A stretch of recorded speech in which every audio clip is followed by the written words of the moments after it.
Hello, my name is Sarah. Welcome to the It is a Sarah podcast. In this week's vloggy episode, I want to show you all the projects I worked on this week, and let's start with this sock knitting project. A little while ago, I started this sock for my husband, and although I absolutely love knitting socks with Zauberball yarns from Shoppelwolle, for some reason it just wasn't turning out the way I wanted it to be. So I decided to knit the entire leg in ribbing instead of stockinette stitch, which meant frogging it all back and starting over.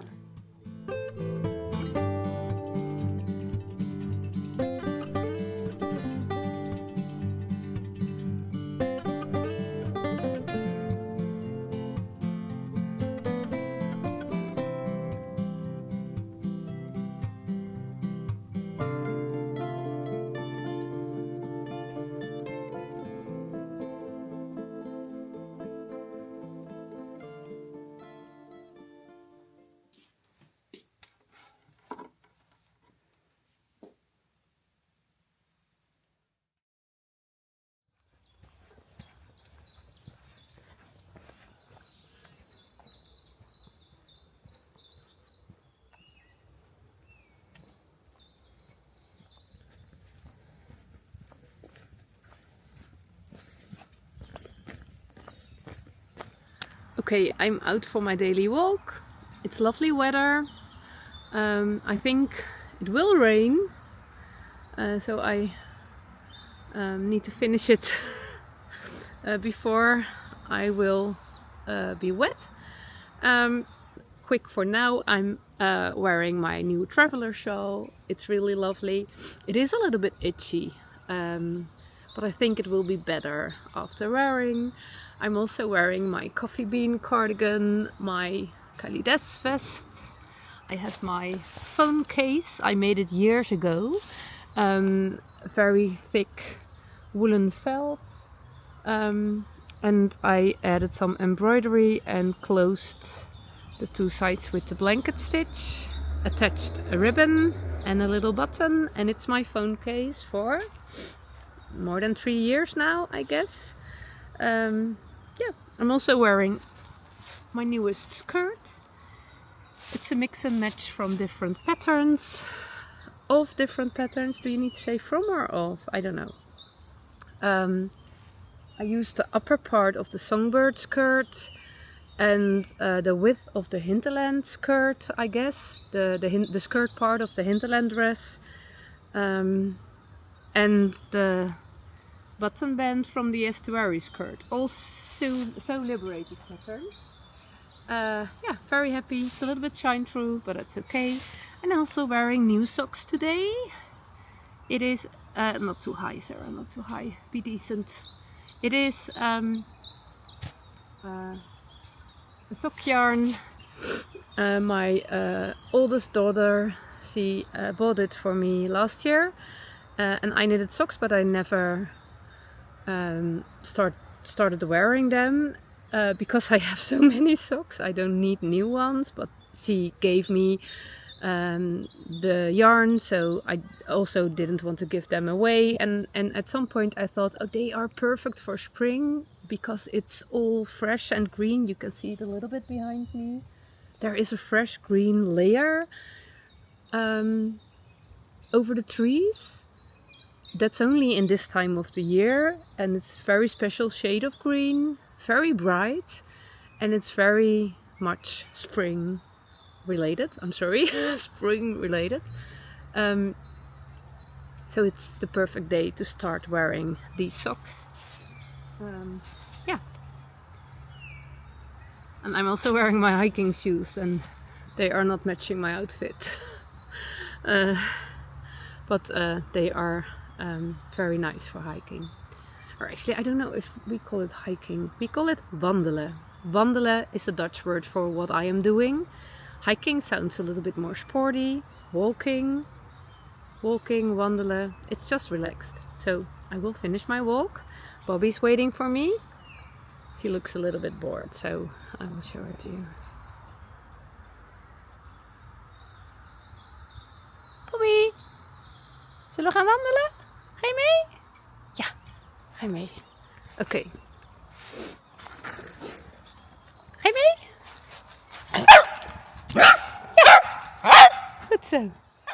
The Netherlands is a very small country and I am living in a city, but there are some beautiful nature areas quite close to the city. I can walk for an hour and that's actually the perfect size for me. So I have daily nature walks quite close to my home without any travel time. So that's perfect.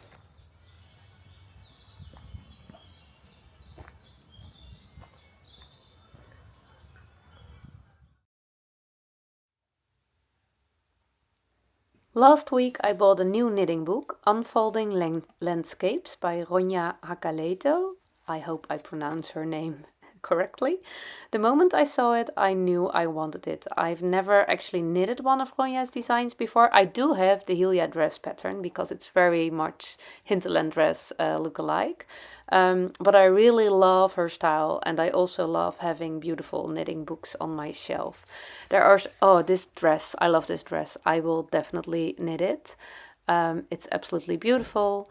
And there are quite some other designs in this book I really love. This cardigan is absolutely lovely, and also this sweater is heart jumping to me. I really love the colors, but also the color work chart, the color work design. Yeah, I'm looking forward. I don't have plans to cast on something very soon. Maybe this one, because this would be the perfect summer item, but I don't have any yarn for it yet. But I love the cables and the front part. Yeah, it's absolutely lovely. I bought this book at Rebel with a Twist, a Dutch yarn store, and Alexandra, the shop owner, added a lovely gift for me. This is sock yarn from Gusto Wool. Yeah, very grateful for this little surprise. But first I'm going to cast on a pair of socks using another gifted skein of sock yarn. In my episodes last week I told you all about Alchemy Knits and Nicole C. Mendes and their beautiful sock blockers and self-striping sock yarn. Nicole gifted me this gorgeous coffee break skein, the colorway is called Coffee Break, and I am going to knit a pair of socks for my husband with it. I was very surprised when I discovered that even winding a skein of self-striping sock yarn is extra fun.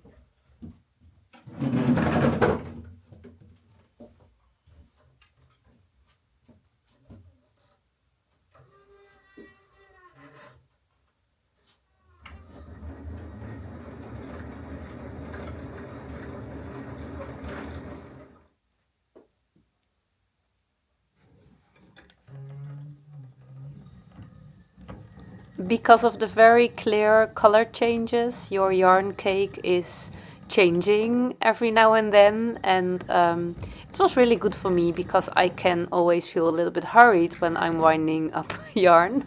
So this was slowing down my process a little bit, enjoying the changing cake. It was a little bit of magic.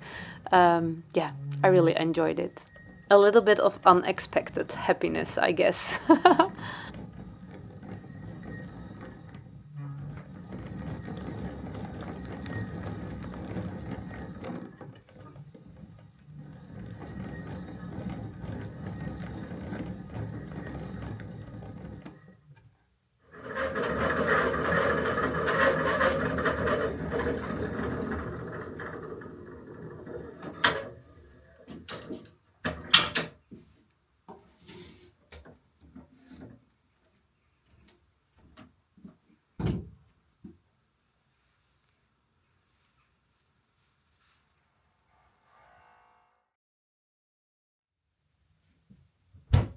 We are quite close to a finished object, a big one this week.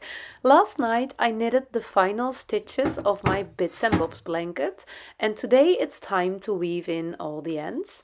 Yeah, this is my lovely scissor etui, made by my friend Ingrid from Leukgemaakt, a Dutch maker. And I always keep my pair of scissors in it and a needle to weave in my ends. KF Jones, the designer of the Bits and Bobs blanket, she made some really clear video tutorials to go along with the pattern, and that's how I learned to weave in the ends in this stitch as neatly as possible.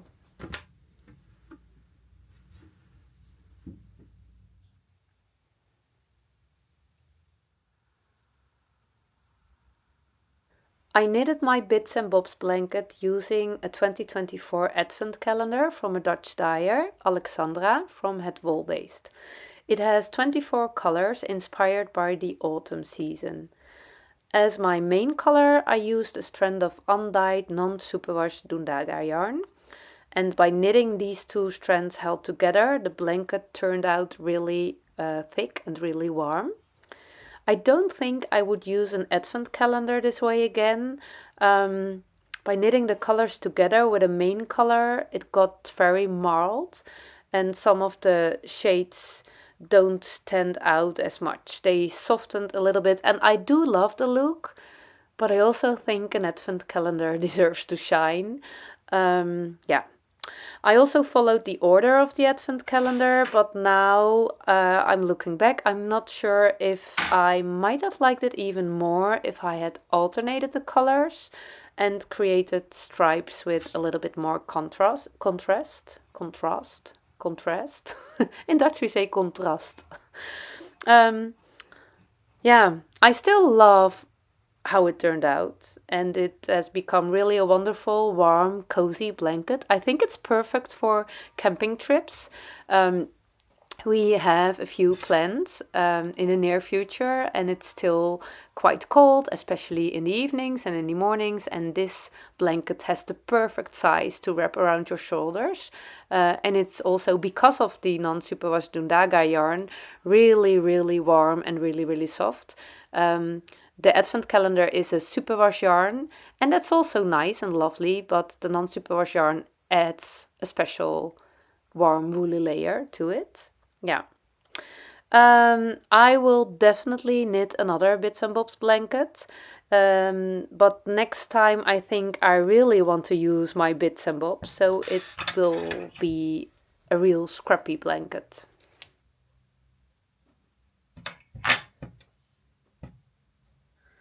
I am weaving in the yarn ends of my blankets, and I have a lot of those tiny mistakes. Later in the blanket, I discovered a tutorial on YouTube how to fix these kind of mistakes afterwards by dropping the stitch a few rows and pick it up with a crochet hook. But that was quite close to the end. I discovered a way to hide these tiny little horizontal yarn strands, which I don't want to be horizontal. So let me show it to you. What I actually do is take a strand of the main color yarn. That's quite a rustic yarn I am using. I hold it double, so there's a loop at the end. 2 yarn ends through the eye of my needle. And then, this is a challenge to film. Let's see if I can give you a better view. Okay, I hope this will give you a better view, but the fabric is marled, so it might be a challenge to see the details. But this is my horizontal strand. I put my needle under the strand and then in the stitch, and it comes out 1 stitch higher. Then I pull my yarn through, which is in a loop. Then I put my needle through the loop, and this way I catch the horizontal strand, which is not very obvious anymore. And now I weave in the yarn end just the same as the other yarn ends. There's a tutorial in the pattern, very clear, very helpful. I weave it in while holding it double.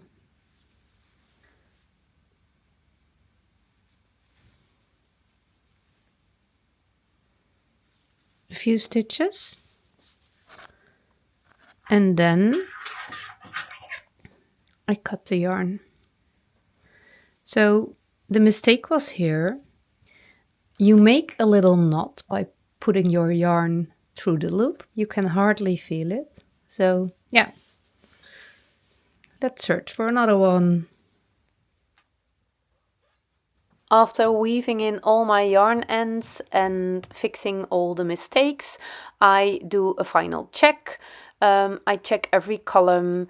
No, not every column. I do it just with a quick view to see if there are any more horizontal stitches which I need to fix. I really love the rhythm of this stitch, and I don't like it when it's interrupted by such an horizontal strand, but it's also a marled fabric, so not everything will be very visible. So I do a quick check and then it's time to block.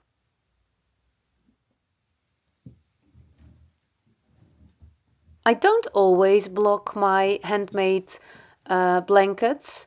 I must confess, the stitch definition of knitted fabric can change during the blocking process, but I mainly crochet blankets and that's not really visible.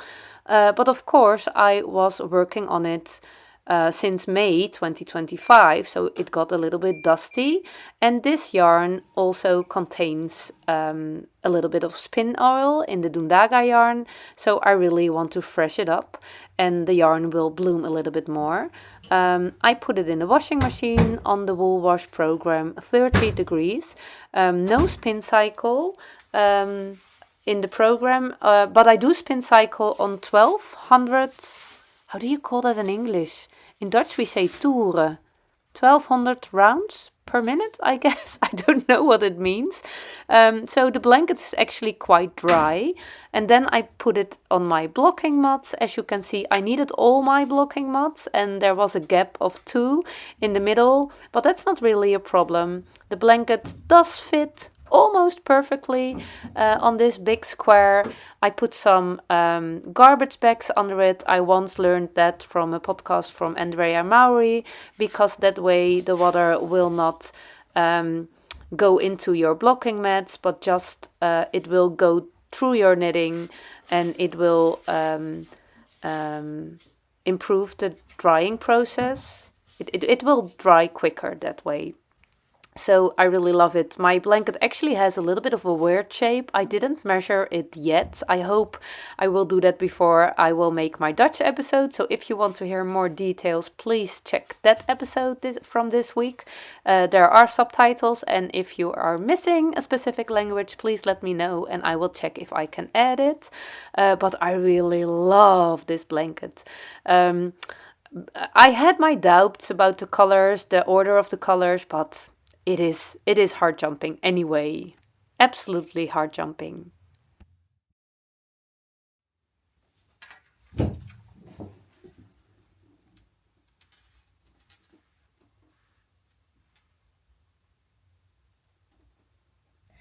Hello! It is Friday afternoon and it is time for some sock knitting. I will cast on a new pair.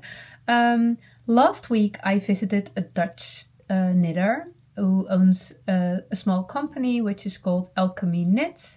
I told about it in last week's episode and I made a whole episode in Dutch about her company and the 3-dimensional sock blocker printer she does with her husband, and she also sells the most beautiful self-striping sock yarn dyed by a German yarn dyer. They have a collaboration. And the name of the German dyer is Nicole C. Mendes, so is her company called. So I bought this cane from Alchemy Knits, especially dyed for her by Nicole, and I cast it on the sock. Oh, I'm sorry. I cast it on the sock and I'm really having fun. I am a magic loop sock knitter, but I put it on shorties now because I thought I had 2 empty 2mm needles, but that's not. I'm knitting another pair of socks Actually two, but one has no needles. I'm also knitting a muscle bra hat. I think I need to say muscle bra. Diane? Diane is my English teacher. I always say muscle bark or muscle burrow, but it is like Edinburgh. No, a bra is something else.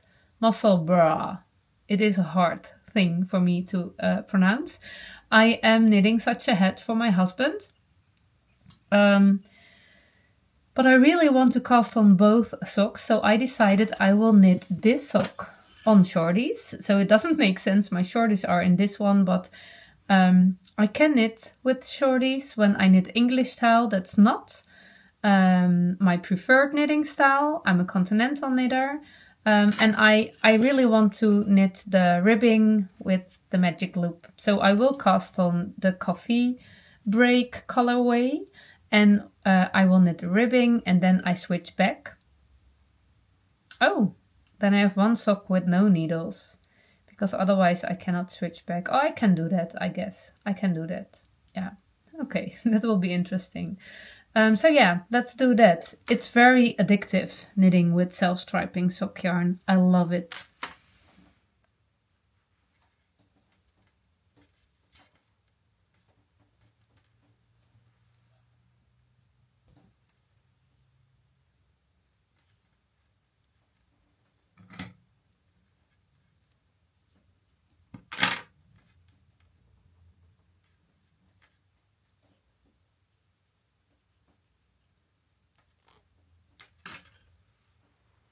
I always knit my socks without a specific pattern. I use a little bit of this and a little bit of that, a combination of different patterns I knit in the past.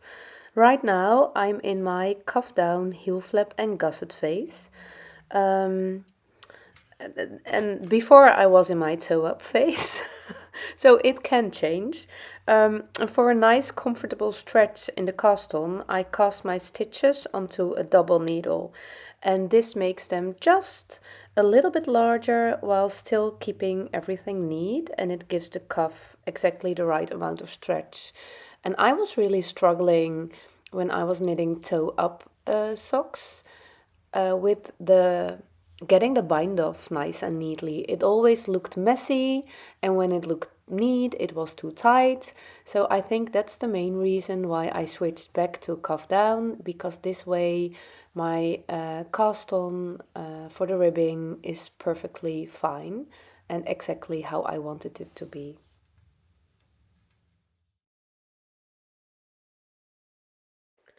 I decided to switch the needles on my socks after 15 rounds of knit 2 purl 2 for the ribbing. Of course I could have just pulled one needle out of one of the socks, but I was curious to see if there was another way to do it.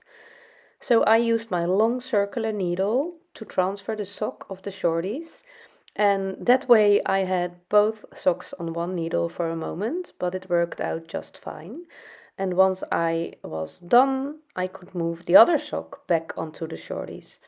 Like I mentioned before, I really prefer knitting English style when I'm using my shorties. Knitting continental on those tiny needle tips just doesn't feel good in my hands at all. I just can't hold them properly. My hands feel cramped and forced. Yeah, I know a lot of people can do it very well, but I'm definitely not one of them. I've practiced it for a long time because I wanted to be one of them, but it just never seems to get any better. Every now and then, switching to English style like this actually feels really nice. So I am happy I can knit at shorties, not for a long time after each other, but every now and then a few rounds, mainly just knit stitches, works perfectly fine for me.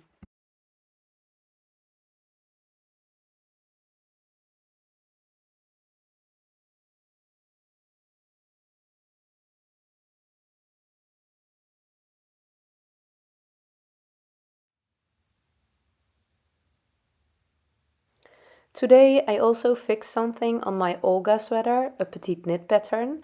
I'm knitting this sweater from Deep Stash for my girls. It will be a sweater they can share, they can both wear. I love that idea. I chose a color combination that I think they will really enjoy wearing, and I also love knitting with it. For me, it's always very important that I work with colors I love as well.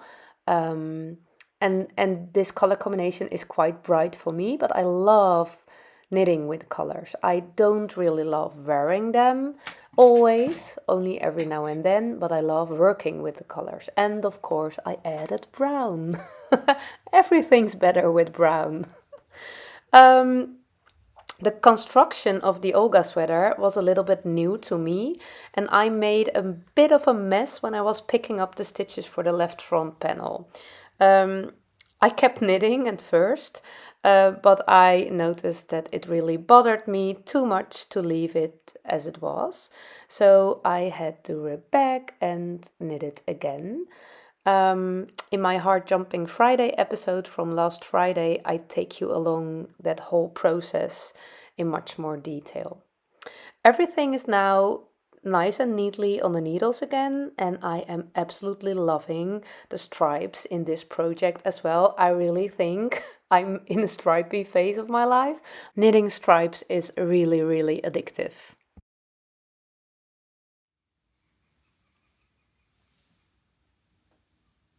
The last project in this week's episode is my sock cardigan. I recently shared some of my doubts about the facing, finishing the stick on the inside, and also about the fit. Today I tried to neatly finish the inside with a little crochet edging. I crocheted a row of single crochet stitches along the edge, along the rough side of the stick. And then I sewed it down with a whip stitch. I don't really think this is the solution I was hoping for. It's a little bit too visible as well when I'm wearing it, but at least I gave it a try. I also received the suggestion quite a few times to secure the button band and wear the cardigan more like a sweater. That way the gaping issue around the buttons might be solved, so I'm going to give that a try as well. I haven't managed to finish it yet, so I will give you an update in a future episode. Yeah, that's it for this week. So thank you so much for watching. Thank you so much for being here. I wish you a wonderful week filled with a lot of heart jumping moments. If you can't find them, create them because we need them. Bye bye.